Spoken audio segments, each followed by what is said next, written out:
All right, I thought it might be helpful to talk about battery selection. A lot of times when we buy RC cars, the first thing we want to do is get more batteries. And so a lot of you are concerned about the compatibility of batteries and what can work with our cars. And so a lot of times we figure out that it's milliamp hours that we can increase to get more runtime. So I want to talk about milliamp hours because it may seem a little bit basic, and it is, but there's also some other ideas that you may not be aware of that I just wanted to shed some light on there, and then you can make your own decision about what kind of battery to get. So milliamp hours does equate to runtime to a degree.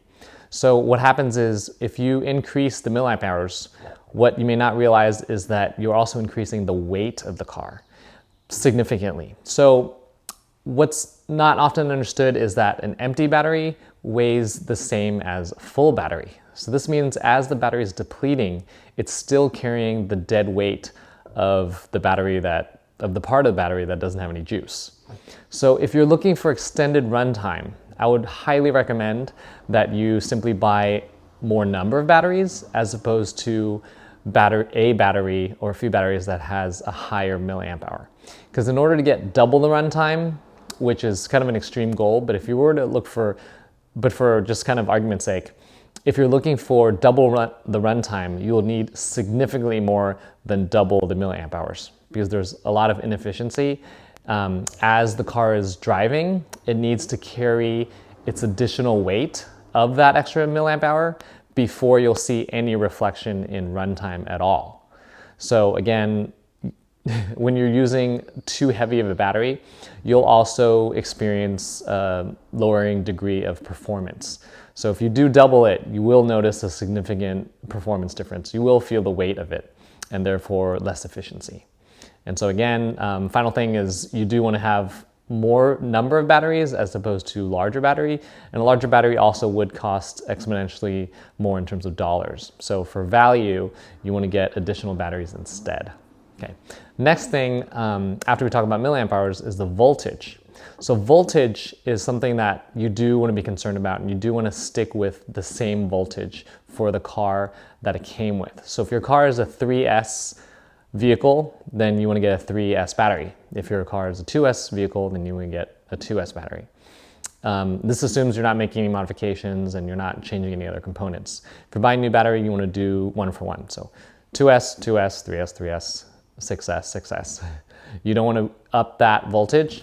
If you do, and some people do it for fun because they know they're going to replace components anyway, you do risk the ESC burning out or blowing out because the ESC isn't able to handle that amount of voltage.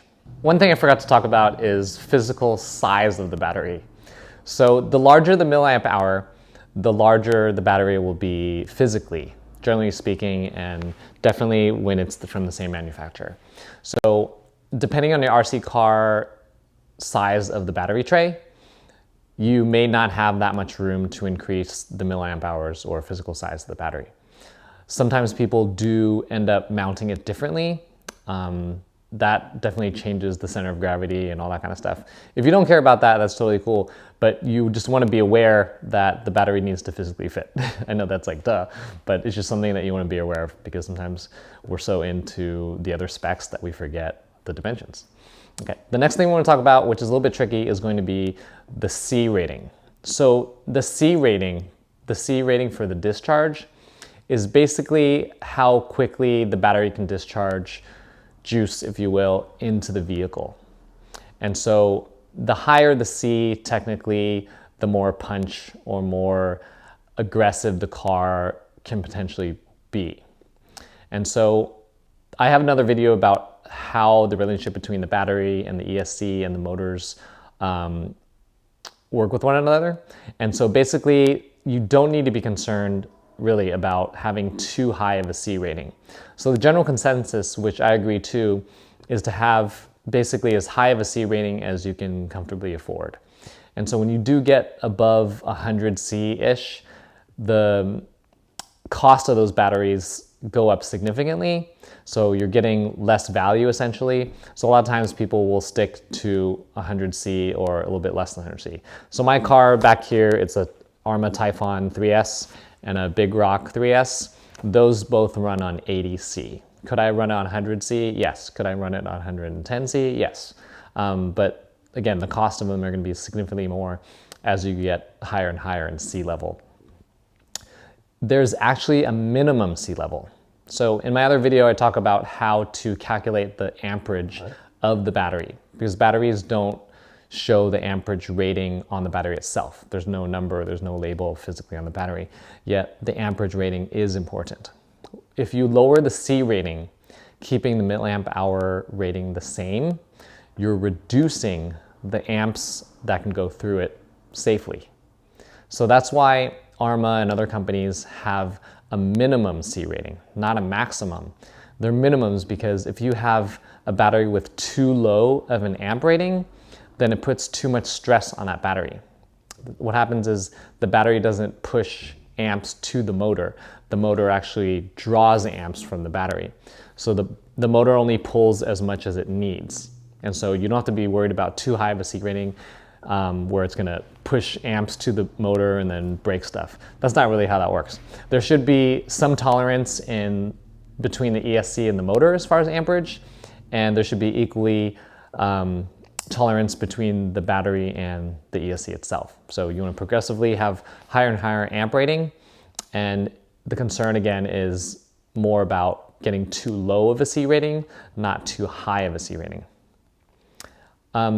C rating, when you go very high, it's not going to hurt the electronic components.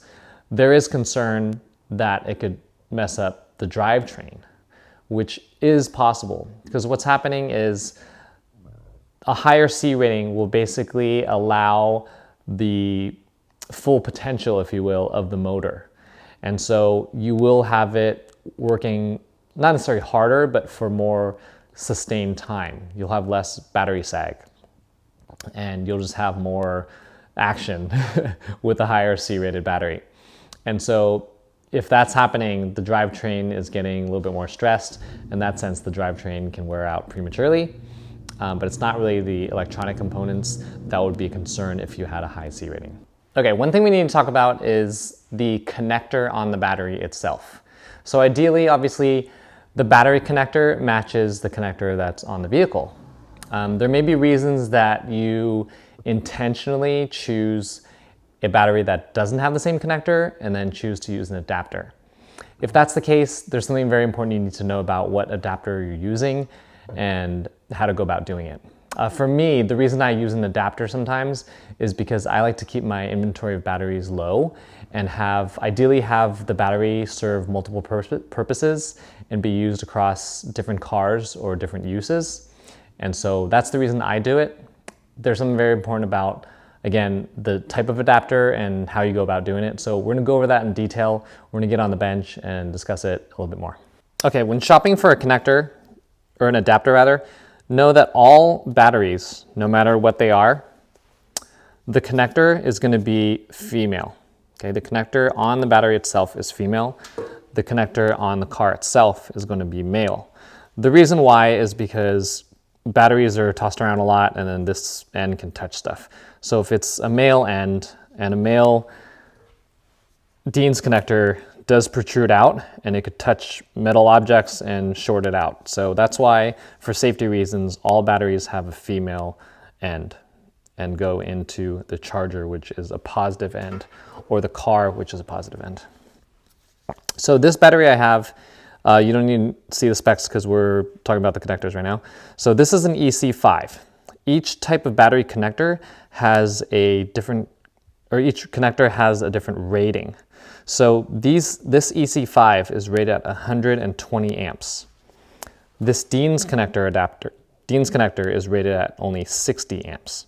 And so you may have seen smaller ones called JST, which looks like this guy here.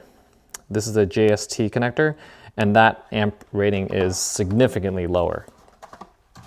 So the reason why we're looking at adapters and our concerns about that is because we want to make sure we're doing the right thing and getting the right battery so that we don't cause fires and all kind of stuff. So this is going to be a little bit complicated, so I'm going to try to explain it in kind of the big picture and the small picture.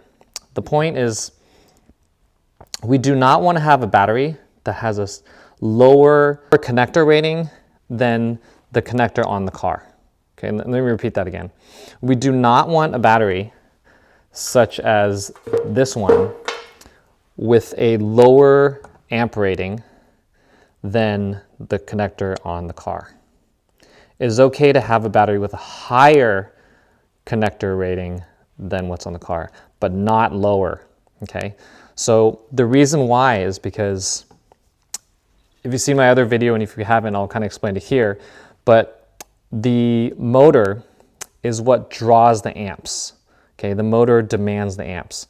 The motor is like the boss. It's going to be pulling amps from the battery, okay? So the motor will pull as much as it can based on, how much you're pulling the throttle, and will pull it from the battery. And the battery will do its best to provide the amps that's being demanded by the car. And it will do it so much that it can burn out and theoretically catch a fire. So catch on fire.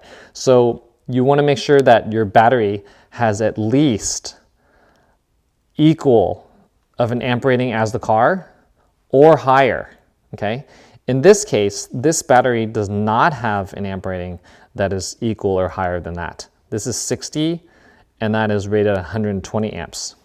So theoretically, I could use, not theoretically, but I could, it wouldn't be safe, but I could use this adapter, which is a Dean's adapter, male Dean's to female battery to EC5. And I could plug that in there, and all is good, and I can run the car, okay? All is not really good, but the car will operate. But again, what's happening is the demands of the car is pulling so many amps that the designer of this car felt that a 120 amp rated connector is sufficient, okay? They didn't go with something else like a Dean's. They went with an EC5 with 120 amp rating. So when you're using a Dean's connector on that, we're expecting up to 120 amps and possibly more than 60 amps. So when you're pulling this much amperage out of here via a puny little thing like this can get hot, very, very hot. It can melt, it can burn, it could theoretically catch on fire. So you do not want to go from big connector to small connector, okay? You can do the opposite. And we're going to see an example of the opposite right now. And this is another vehicle. And this is not a stock setup, but we're going to assume it's a stock setup. The stock setup did have Dean's coming out of the ESC. So this vehicle comes with a Dean's connector, which is rated at 60 amps, and I've used an adapter to change it to XT60. So the battery that connects on here is rated higher than the connector on the car, which is okay, thumbs up, okay? To go from a higher rated connector to a smaller one is not okay, because it's expecting this many amps and you're pulling that many amps through a smaller connector, which is not good. For this car, it's expecting a small number of amps. In my experience, although the Dean's connector and the XT60 are both rated at the same amperage of 60 amps, I find that the Dean's can't handle as much as the XT60. And you have a battery that can supply that or more. So this is okay to use as far as an adapter, from small to big battery, but don't go from big to smaller battery. Okay, hopefully that was clear. I know it may get a little confusing, so if you have any questions, feel free to leave it in the comments below. But if you're gonna take anything from this discussion, it's that you wanna have either the same rated connector or a higher rated connector on the battery. Again, the connector on the battery needs to be equal or higher, but not lower. And so that's it as far as battery. Again, to summarize, you want to stick with the same voltage. For milliamp hours, don't go nuts, and make sure the battery physically fits. As the milliamp hours get too large, you reduce efficiency and performance comes down, and the cost goes up as far as value. The value it's less, you get less value as the milliamp hours go higher and higher. And then the third thing is get a C rating battery of as high as you can comfortably afford. I would recommend around 100. Again, my cars have 80 or less, so you don't really need to go too high with those. And that's it. So if you have any questions, leave your comments below. I know there is some kind of arguments and some different ideas about C rating. So if you do have different ideas about it, feel free to leave comments below, and that'll kind of help out the community. We can start a conversation there, and we'll see you next time. All right, bye-bye.